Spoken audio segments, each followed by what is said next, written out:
Today, we're going to learn how to access and use the keyboard on the NumWorks board. The keyboard can be found in the lower right corner of the board. This keyboard can be used for any input field and will send selections based on where your cursor is.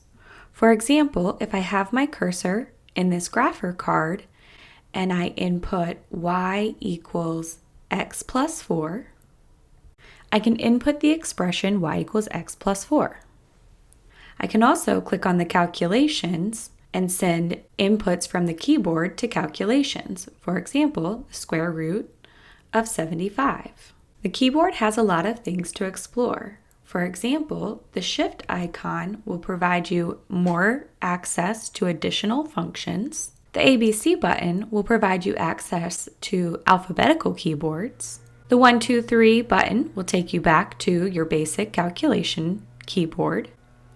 And the toolbox is a searchable field that allows you to find advanced functions. For example, if I'm looking for the degree symbol, I can search for the degree and send that into my calculation input. Delete your searched item. Any recently used item from the toolbox will be located at the top.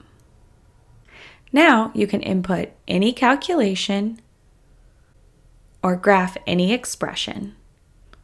For more tutorials, visit num.works/board tutorials.